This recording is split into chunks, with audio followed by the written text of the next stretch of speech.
Alert! Alert! Human vital signs are crashing. The observation chamber erupted into chaos as Ambassador Emma Drake suddenly slumped forward in her chair during the most crucial diplomatic meeting in Earth's history. By the 7 moons, what's happening to her? First observer Cax clutched his sensory tendrils in panic. His crystalline skin pulsed with warning lights. Life support. Give me life support. Medical Director Nav's 4 arms flew across the emergency console. The human's brain activity it's... But Dr. Maya Stone, the second human representative, actually smiled. She raised her hand calmly amidst the frenzy of flashing lights and blaring alarms. Everyone please. Ambassador Drake is perfectly fine, she said, trying to suppress a chuckle. She's just sleeping. The alien delegation froze. Third observer Lim's antennae twitched violently. Sleeping? His translator crackled with confusion. What do you mean, sleeping? A soft snore escaped from the ambassador, causing the entire alien medical team to leap backward. Their instruments were detecting something unprecedented. Massive surges of neural activity, rapid eye movement, and brain wave patterns that defied their scientific understanding. Impossible. Nav's voice trembled. These readings. Her mind is generating complete artificial realities. How is this not destroying her consciousness? Dr. Stone leaned forward, her eyes glinting. Oh, that's just the beginning. Wait until you learn about what we call nightmares. The word didn't translate, but something in her tone made Cax's crystalline skin dim with dread. A sudden gasp from Ambassador Drake made them all jump. She lifted her head, blinking slowly, completely oblivious to the terror she'd just induced in Earth's potential alien allies. Oh! She straightened her jacket. I'm so sorry, must have dozed off for a moment. This artificial gravity, you know? She smiled brightly. Now, where were we in the negotiations? But the aliens weren't looking at their diplomatic notes anymore. They were staring at her with a new and horrified fascination. In their 10,000 years of interstellar contact, they had never encountered a species that could, or would, voluntarily shut down their consciousness. And they were about to discover that dozing off was just the tip of a terrifying human iceberg. The emergency meeting of the Galactic Coalition Scientific Council was called within hours of the sleeping incident. Holograms flickered as dozens of the galaxy's leading xenobiologists gathered to discuss this disturbing human phenomenon. They call it a circadian rhythm, Medical Director Nav projected his findings, voice quavering. These humans, they're required to enter this death-like state for approximately 1/3 of every planetary rotation. First observer Cax interrupted, his crystalline form pulsing with agitation. 1/3? You mean to tell me these beings spend 8 hours per cycle in a self-induced coma? That's not even the most disturbing part. Dr. Maya Stone's hologram materialized in the center of the chamber. The alien scientists instinctively recoiled. Here was one of these sleeping creatures themselves. During what we call REM sleep, she continued, seemingly enjoying their discomfort, our minds create entire worlds. Sometimes beautiful, sometimes terrifying. We call the frightening ones nightmares. The chamber erupted in frightened murmurs. Third observer Lim's antennae coiled tightly against his head. You mean to tell us, he struggled to form the words, that humans not only voluntarily paralyze themselves, but also experience simulated horrors? Oh yes, Dr. Stone's eyes gleamed. In fact, Ambassador Drake was having quite an intense dream when you woke her. Would you like to know what she saw? The aliens leaned forward despite themselves. She was flying, Stone said simply.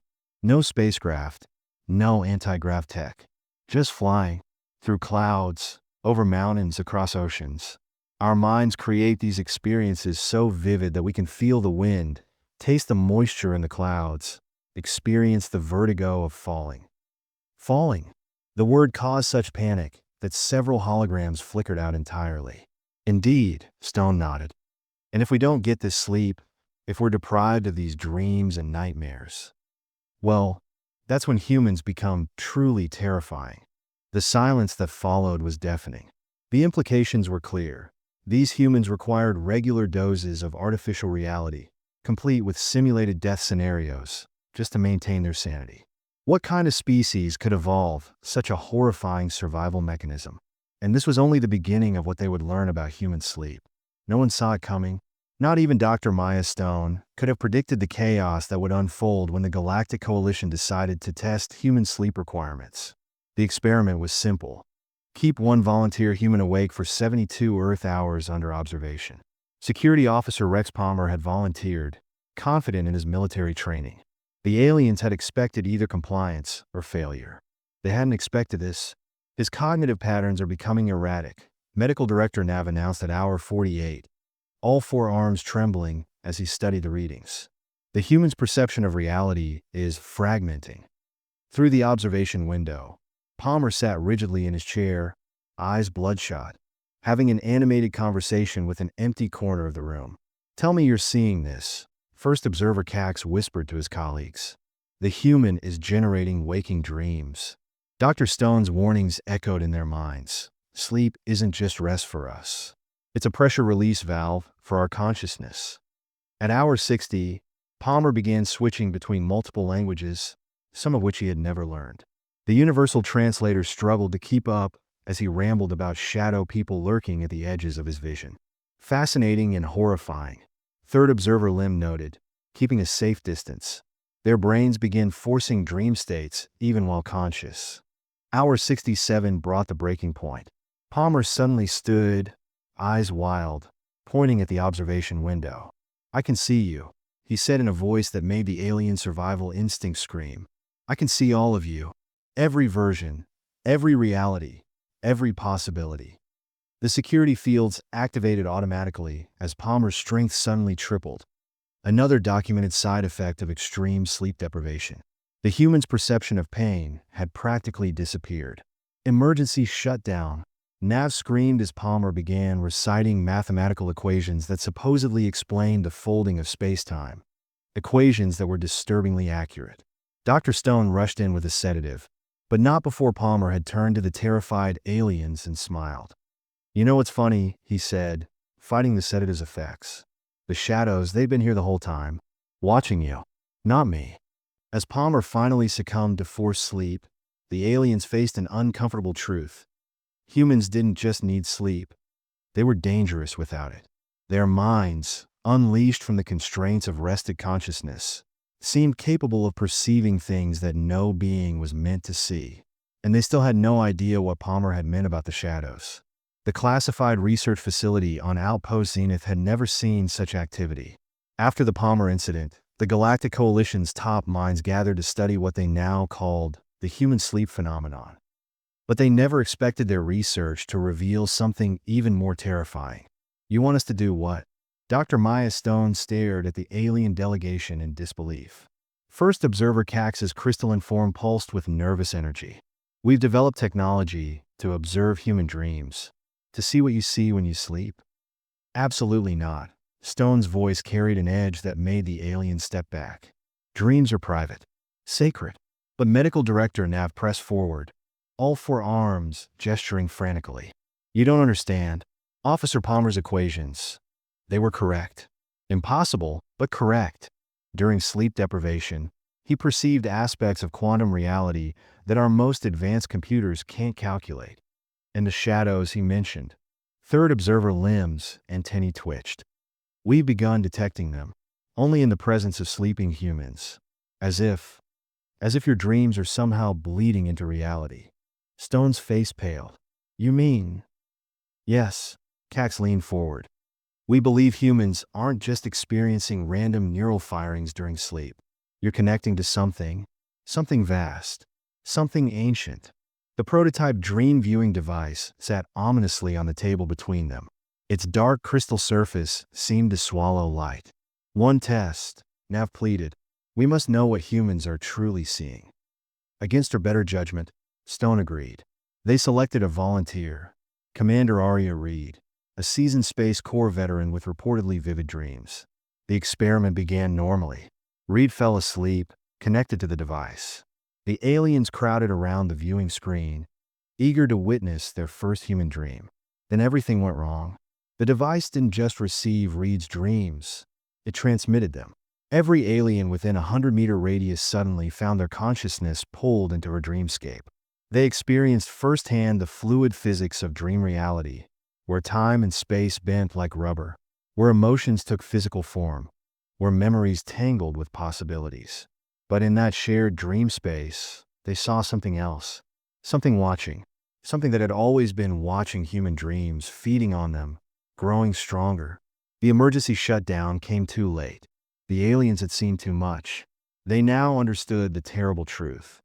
Humans weren't just experiencing random hallucinations during sleep. They were connecting to another layer of reality, one that had noticed them noticing it. And the shadows Palmer had seen? They were starting to notice the aliens too. The Galactic Coalition's emergency council convened in darkness. After the dream viewing incident, none of the alien delegates could bear strong light. Not since they'd seen what Commander Arya Reed's dreams had shown them. The humans, First Observer Cax's voice trembled, his crystalline form now permanently dimmed. They've been doing this for their entire evolutionary history. Every night, every time they sleep, they've been communing. Medical Director Nav's normally steady hands shook as he projected the latest findings. The shadow entities are increasing, not just around our research facilities, but everywhere we've made contact with humans. It's as if they followed us home, third observer limb finished, antennae totally limp. Through our brief contact with human dreams, we've somehow drawn their attention. Dr. Maya Stone stood before the council, her presence both reassuring and terrifying to the aliens. "You've only scratched the surface," she said softly. "Why do you think humanity evolved to require sleep in the first place?" The chamber fell silent. "We're not just dreaming," she continued. "We're keeping watch. Every human, every night, serves as a guardian at the boundary between realities. Our nightmares? They're not fears, they're memories. Memories of what we've prevented from crossing over." The data from Commander Reed's dream session finally made sense. The fluid reality, the impossible physics, the feeling of ancient presences. Humans weren't experiencing dreams. They were conducting an eternal vigil. "Dear gods," Cax whispered, "your entire species, your sentinels? Why do you think we evolved to spend a third of our lives asleep?" Stone's eyes held ancient knowledge. The price of failure would be too high. We don't sleep because we need rest. We sleep because reality needs guardians. Officer Palmer's cryptic warnings now carried devastating new meaning. The shadows weren't watching humans. They were being watched by humans had been for millennia. And now, through the aliens' well-meaning research, humanity's secret role in the universe had been exposed. As if to confirm their fears, the lights in the chamber flickered. In the brief moments of darkness, every alien saw them. Shapes moving between the moments of reality, held back only by the dreams of sleeping humans scattered across the galaxy. And somewhere on the station, Commander Reed began to dream again, taking her place in humanity's eternal watch. The Galactic Coalition made their decision in record time. Earth's admission to the interstellar community wasn't just approved, it was mandated. Not out of friendship, but out of desperate necessity. "You don't understand what you've done," Dr. Maya Stone addressed the council one final time. "By creating that dream-viewing technology, you've torn holes in the veil. The shadows, they're finding new ways through." The chamber's emergency lights cast ominous patterns as First Observer Cax stepped forward, his once brilliant crystalline form now permanently darkened. "We've detected them on 17 worlds now, always in the same pattern, spreading outward from any location where we observe human dreams." "How?" Medical Director Nav's voice cracked. "How has humanity contained this for so long?" Commander Arya Reed, still recovering from the dream viewing incident, spoke for the first time since that fateful experiment. "We never contained them. We redirected them. Every human dream creates a labyrinth, a maze of infinite possibilities. We keep them distracted. But now they know there are other paths," Third Observer Lim whispered. "Through us." The evidence was undeniable. Across the galaxy, alien species were reporting unprecedented phenomena. Sleep-like states were being induced in races that had never slept before. Dreams, chaotic, human-like dreams, were infecting non-human minds. "There's only one solution," Stone said firmly. "You need us. All of us. A human presence on every world, every station, every ship. Our dreams are the only proven defense." "You mean?" Cax's form pulsed with realization. "Yes. Reed nodded. Earth isn't joining your coalition. We're saving it. Every sleeping human is a fortress against the dark. And now that the shadows know about you, you need our fortresses more than ever. The final vote was unanimous. Emergency protocols were enacted. Human sleep centers would be established throughout coalition space. Billions of humans would be transported across the galaxy, not as colonists but as guardians. In the end, what terrified aliens most about human sleep wasn't the unconsciousness, or the dreams, or even the glimpses of shadow entities.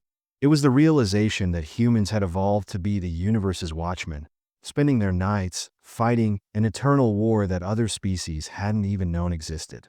And now, as the first human sleep centers were being built on alien worlds, as the shadows probed their new paths through alien minds, the galaxy faced an uncomfortable truth. They needed humans to sleep. The very survival of consciousness itself depended on it. In her quarters, Commander Reed prepared for her next sleep shift. As she drifted off, she smiled slightly, knowing that across the galaxy, billions of her fellow humans were also closing their eyes, taking up their posts in the endless dream war that had just become a multi-species conflict. The aliens had wanted to understand human sleep. Now they would never rest easily again.